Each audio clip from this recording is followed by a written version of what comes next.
سب سے پہلی بات غیبت کی حرمت کے حوالے سے یہ سمجھ لیجئے کہ یہ حرام ہے۔ کیسے حرام ہے؟ کتنا بڑا حرام ہے؟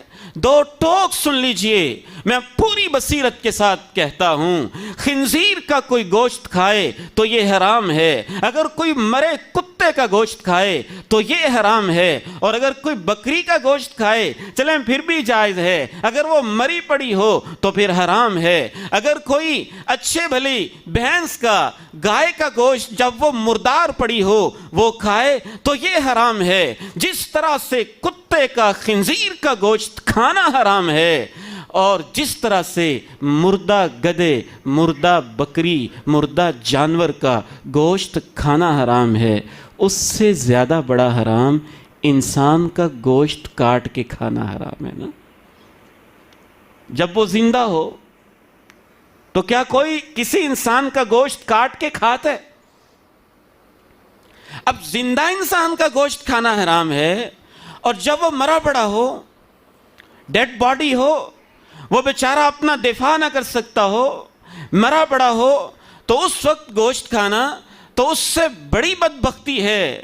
جس طرح سے ان جانوروں کا گوشت کھانا، زندہ انسان کا گوشت کھانا، مردہ انسان کا گوشت کھانا حرام ہے، اے اللہ میں تیرے قرآن پہ قربان جاؤں، تو کیسے مسئلے کو سمجھاتا ہے؟ ایک دوسرے کی غیبت نہ کیا کرو۔ کیا تمہیں پسند ہے کہ اپنے بھائی کا اس وقت گوشت کھاؤ جبکہ مرا پڑا ہو؟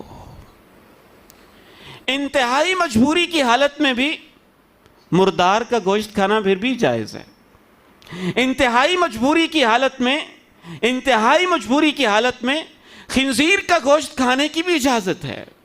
اضطراری حالت جس کو کہتے ہیں، جب جان بچ نہ رہی ہو اور خطرہ ہو کہ اگر میں نے نہ کھایا تو میری جان ختم ہو جائے گی، اس کی پھر بھی اجازت ہے۔ اے اللہ میں تیرے قرآن پہ قربان جاؤں، اللہ تعالیٰ نے یہ نہیں فرمایا کہ غیبت کرنا ایسے ہے جیسے خنزیر کا گوشت کھانا ہے، کہا غیبت کرنا تو ایسے ہے جیسے انسان بھی وہ جو بھائی ہے، اور بھائی بھی وہ جو مرا پڑا ہے، جیسے اس کا گوشت کھانا حرام ہے، غیبت کرنا ایسے حرام ہے۔ دوسری بات، کتنا بڑا گناہ ہے؟ یہ منافقت کی نشانی ہے، یہ دل کی بیماری کی علامت ہے۔ گناہ زبان کرتی ہے، لیکن یہ علامت ہوتی ہے کہ اس بندے کا دل مریض ہے۔ اللہ کے پیارے نبی علیہ السلام ارشاد فرماتے ہیں، لا يستقیم ایمان عبد حتی یستقیم قلبہ، کسی بندے کا ایمان سلامت نہیں رہ سکتا جب اس کا دل درست نہ ہو۔ ولا يستقیم قلب عبد، کسی بندے کا دل درست نہیں ہو سکتا حتی یستقیم لسانہ، جب تک اس کی زبان درست نہ ہو۔ رسول اللہ صلی اللہ علیہ وسلم ارشاد فرماتے ہیں سنن ابی داؤد میں، یا معشر من آمن بلسانی ولم یفض الایمان الی قلبی، اے وہ لوگو جو زبان سے مسلمان ہو چکے ہو، ایمان ابھی دل کے اندر داخل نہیں ہوا، لا تغتاب المسلمین، مسلمانوں کی غیبت نہ کیا کرو۔ تیسرا پوائنٹ، کتنا بڑا گناہ ہے؟ کبیرہ گناہ، اور کبیرہ گناہوں میں سے بھی وہ والا گناہ ہے جو نیکیوں کو کھا جاتا ہے، نیکیوں کو کھا جاتا ہے۔ کسی شخص ایمان سے کسی نے کہا، میں نے سنا ہے کہ آپ نے میری غیبت کی ہے۔ کہنے لگے، اگر میں نے غیبت کرنی ہوتی تو میں اپنے والد محترم کی کرتا، کیونکہ میری زندگی میں سب سے قیمتی چیز میری نیکیاں ہیں، اور غیبت کرنے سے تو نیکیاں دوسرے کو بندہ دے رہا ہوتا ہے، اگر میں نے نیکیاں دینی ہوتی تو اپنے والد کو دیتا۔ بلینک چیک کاٹ دیا آپ نے۔ آپ کے اکاؤنٹ میں کروڑوں اربوں موجود ہیں، اور کیا آپ کسی کو بلینک چیک دیں گے کہ جتنا چاہیں آپ میرے اکاؤنٹ میں سے لے لیں، جو چاہیں وہاں سے چھین لیں اور حاصل کر لیں، لے جائیں؟ آپ نے عمر بھر نیکیاں کیں، اور ساری کی ساری نیکیاں غیبت سے آپ نے، جس شخص کی آپ نے غیبت کی اس کو اپنی نیکیوں کا بلینک چیک کاٹ کے دے دیا، اور کل قیامت کے دن جس قدر آپ نے غیبتیں کیں، جتنی اللہ چاہے گا اتنی نیکیاں آپ کے اکاؤنٹ سے اس کے اکاؤنٹ میں وہ ٹرانسفر کرتا جائے گا اور اللہ کے حکم سے منتقل ہوتی جائے گی۔ نمازیں آپ کی تھیں، ٹرانسفر ادھر ہو گئی، روزے آپ کے تھے، چلے ادھر گئے، اذکار آپ کے تھے، چلے ادھر گئے۔ چوتھا پوائنٹ ذہن میں رکھیے، اتنا بڑا گناہ ہے غیبت کہ یہ بدترین سود کی قسم ہے۔ توجہ سے سنیے، غیبت سود کی قسم ہے۔ اللہ کے پیارے نبی علیہ الصلاۃ والسلام ارشاد فرماتے ہیں، الربا، جو سود ہے اس کی 72 کے قریب قسمیں ہیں، 70 سے اوپر قسمیں ہیں، اور سب سے چھوٹا ہلکا سود اس کا گناہ اتنا ہے جس قدر کوئی شخص اپنی ماں کے ساتھ منہ کالا کر رہا ہو۔ اور اس حدیث کے آخر میں آپ نے فرمایا، وَإِنَّ أَرْبَ الرِّبَا اسْتِطَالَةُ الرَّجُلِ فِي عِرْضِ أَخِيهِ الْمُسْلِمِ، اور سود کی تمام قسموں میں سے بدترین سود یہ ہے کہ کوئی انسان اپنے مسلمان بھائی کی عزت پہ زبان درازیاں کرے۔ کیا حکمت والی باتیں ہیں، کیا وزڈم ہے ان باتوں میں، کیا گہرائی ہے ان باتوں میں۔ یہ پیغمبر کی باتیں ہیں نا، کسی فلسفی کی نہیں ہیں، کسی حکیم کی نہیں ہیں، کسی اور معلم اخلاق کی نہیں ہیں، یہ رب کے پیغمبر کی سکھائی ہوئی باتیں ہیں۔ میں اس حدیث کی گہرائیوں میں غور کرتا رہا، وَمَا يَنْتِقُ عَنِ الْهَوَىٰ إِنْ هُوَ إِلَّا وَحْيٌ يُوحَىٰ، یہ صاحب شریعت کا فرمان ہے۔ اے اللہ کے پیارے نبی، مجھے سمجھ تو آ جائے۔ رب تعالیٰ سے دعا کرتا رہا کہ اللہ سود کا، غیبت کا آپس میں کیا تعلق ہے؟ سود تو ایک معاشی سرگرمی ہوتی ہے، ایک اکنامیکل ایکٹیویٹی ہے، اس کا تو مال سے تعلق ہوتا ہے، اور سود کی قسموں میں اور ساری قسموں میں سے بدترین قسم غیبت کو کیوں کہہ دیا گیا ہے؟ غیبت تو اخلاقی نوعیت کا معاملہ ہے، اس کا اس کے ساتھ تعلق کیا بنتا ہے؟ اللہ نے میرے دل و دماغ میں یہ بات ڈالی، اے عبید الرحمن، اے میرے فقیر بندے، انسان کو دو چیزیں بڑی عزیز ہوتی ہیں، ایک اس کا مال ہوتا ہے، لیکن مال سے محبت کے باوجود جب انسان کی عزت کو خطرہ ہو تو غیرت والا انسان اور خوددار انسان اپنی عزت کی خاطر اپنے مال کو قربان کر دیتا ہے۔ جو سود کھانے والا انسان ہے وہ دوسروں کے مال کو ناجائز ہڑپ کرتا ہے، اور غیبت کرنے والا تو اس کی عزت پہ حملے کرتا ہے۔ لہذا اگر سود کبیرہ گناہ ہے کہ وہ ناجائز مال کھا رہا ہے، تو غیبت سود کی بدترین قسم اس لیے ہے کہ انسان کو جو چیز مال سے بھی زیادہ پیاری ہے وہ اس کی عزت ہے۔ سود کھانے والا عدم موجودگی میں سود ہڑپ کر کے عیاشیاں کر رہا ہے، اور یہ ظالم انسان عزت کو نوچ نوچ کے عیاشیاں کر رہا ہے۔ لہذا یہ سود کی بدترین قسم۔ پانچواں پوائنٹ، غیبت کی سنگینی کے حوالے سے ذہن میں رکھیے کہ غیبت جادو کی قسم ہے، جادو کی قسم ہے۔ کیا یہ امام تھے؟ کیا ان کی فکر تھی؟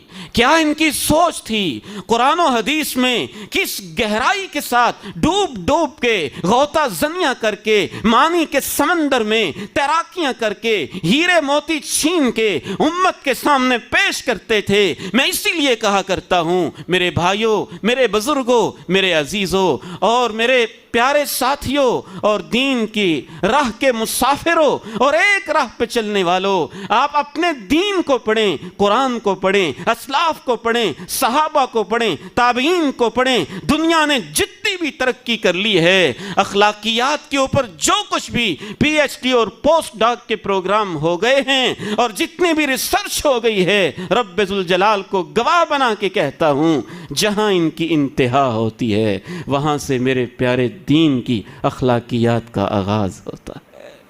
بہت پیارا دین ہے یہ۔ اسلاف نے کہا یہ جادو کی قسم ہے۔ کیسے جادو کی قسم ہے؟ اسلاف نے کہا جادو کی دو قسمیں ہوتی ہیں، ایک ہے ظاہری جادو اور ایک ہے خفیہ جادو۔ اسلاف نے دو ٹوک کہہ دیا، دلائل دیے، حدیثوں کے وقت نہیں ہے۔ غیبت کا موضوع اگر بیان کیا جائے شاید اس پہ 2-3 جمعے درکار ہوں، لیکن ہم نے آج اس کو سمیٹنا ہے رب تعالیٰ کی توفیق سے۔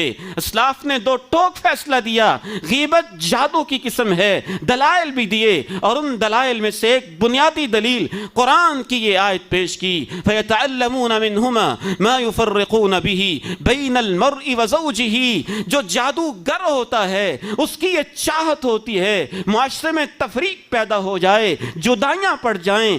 غیبت کرنے والا اس لیے جادوگر ہے کہ اس کے چند بولوں سے بھی 20 سال کی محبتیں نفرتوں میں بدل جاتی ہیں۔ وہ جادو والے مقاصد پورا کر رہا ہے، بلکہ کہا جادوگر سے بدترین ہے۔ ایک اور حوالے سے کہ جادو کرنے کے لیے ڈھونڈنا پڑتا ہے، تلاش کرنا پڑتا ہے، محنت کرنی پڑتی ہے، فیس پے کرنی پڑتی ہے، جتن کرنے پڑتے ہیں، اس کو چھپانا پڑتا ہے۔ اور غیبت کرنے والا انسان ہر محفل میں، ہر مجلس میں، ہر چوک میں، ہر چوراہے میں، ہر گلی میں، ہر محلے میں، ہر سکول و کالج و یونیورسٹی میں جب اپنی زبان کو مسلسل چلاتا رہتا ہے تو یہ ایسا جادوگر ہے کہ جس کو اس پر محنت بھی نہیں کرنی پڑ رہی، اور وہ محبت کی دیواروں کو دھڑا دھڑ زمین بوس کر کے گراتا بھی جا رہا ہے۔ چھٹا پوائنٹ،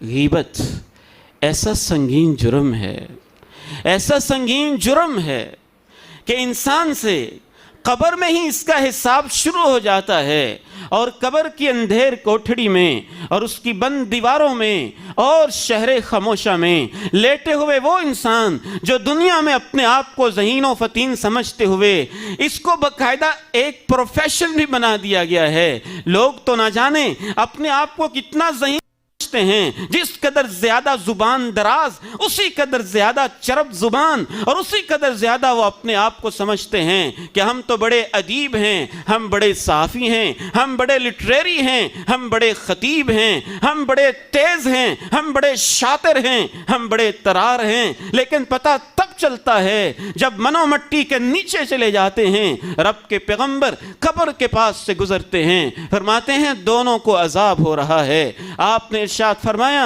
اما احدہما فکان یمشی بالنمیمہ، ایک کا جرم یہ ہے چغلیاں کرتا تھا، دوسرے کا جرم یہ ہے پیشاب کے چھینٹوں سے احتیاط نہیں کرتا تھا۔ ایک دوسری روایت میں الفاظ ہیں اما احدہما، ان میں سے ایک غیبت کرتا تھا۔ ایک روایت میں غیبت کا لفظ ہے، ایک میں چغلی کا لفظ ہے، کیونکہ غیبت اور چغلی ایک ہی کیٹیگری ہے، چغلی غیبت ہی کی قسم ہے۔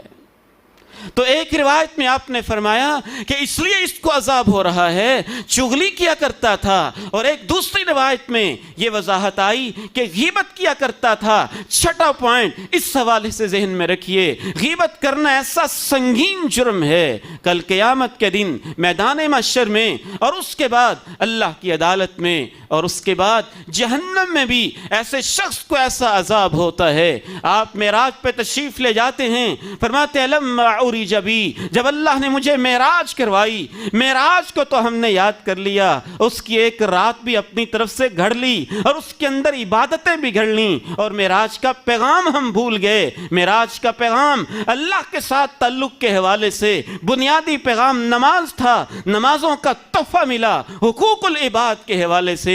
اللہ کے پیغمبر سے سنیے معراج کا کیا پیغام ملا۔ آپ فرماتے ہیں میں معراج پہ گیا، جب اللہ نے مجھے معراج نصیب فرمائی، رأیت قوما لهم اظفار من نحاس، میں نے کچھ لوگ دیکھے ان کے ناخن بڑے بڑے تھے، اور ناخن سارے کے سارے تانبے کے تھے، تانبے کے۔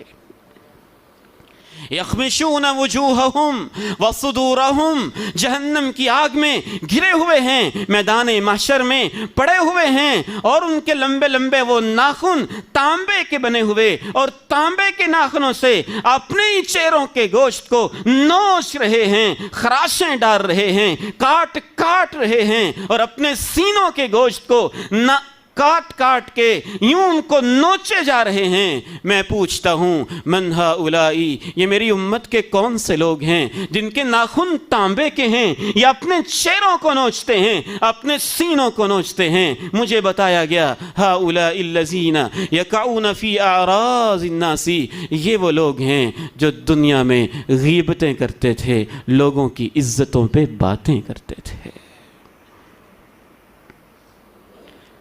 جیسا گناہ ویسی سزا۔ چہرے کو نوچتے ہیں کہ ان کی زبان بڑی چلتی تھی، سینے کو نوچتے ہیں کہ ان کے سینے بغض، حسد اور کینے سے بھرے ہوئے تھے، جس وجہ سے وہ غیبتیں کیا کرتے تھے۔ اب 50,000 سال کے دن میں، اور اللہ بہتر جانتا ہے، یا جہنم میں کہاں کہاں ان کو یہ عذاب ہو رہا ہے۔ جتنی جتنی جیسی جیسی غیبتیں کی ہیں، تانبے کے ناخن بنے ہوئے اور اپنے چہرے کو اور سینے کو نوچ رہے ہیں۔ آپ تشریف فرما ہیں، ساتواں اور آخری پوائنٹ، آپ تشریف فرما ہیں، بدبو کے ببھوکے اٹھتے ہیں، تعفن اٹھتا ہے، سرانڈ اٹھتی ہے، بدبودار ہوا چلتی ہے۔ آپ اپنے صحابہ سے پوچھتے ہیں اتدرون ما هذه الريح، جانتے ہو یہ بدبو کہاں سے آ رہی ہے؟ آپ فرماتے ہیں هذه ريح الذين يغتابون المؤمنين، یہ ان لاشوں کی بدبو ہے، ان لوگوں کی بدبو ہے جو مسلمانوں کی غیبت کیا کرتے تھے۔ ایک روایت میں تو یہاں تک بھی سزا ہے، کل قیامت کے دن اس کے مردہ بھائی کا گوشت اس کے سامنے پیش کیا جائے گا۔ کھاؤ نا، تم بڑے مزے سے کھاتے تھے۔ باقاعدہ یہ ایک چسکا ہوتا ہے، جس طرح کسی کو چسکا پڑ جاتا ہے کہ وہ ٹھنڈی چیزیں کھاتا ہے، کوئی فروٹ کھاتا ہے، کوئی گوشت کھاتا ہے، کوئی ویجیٹیرین ہوتا ہے، سبزی پسند ہوتا ہے، سبزی خور ہوتا ہے، کوئی کس چیز کا عادی ہوتا ہے۔ بالکل اسی طرح سے رب کریم نے مردہ بھائی کے گوشت سے اس وجہ سے بھی تشبیہ دی ہے کہ بعض لوگوں کو یہ چسکا ہی پڑ جاتا ہے، ان کی محفل پوری نہیں ہوتی جب تک وہ غیبت نہ کر لیں۔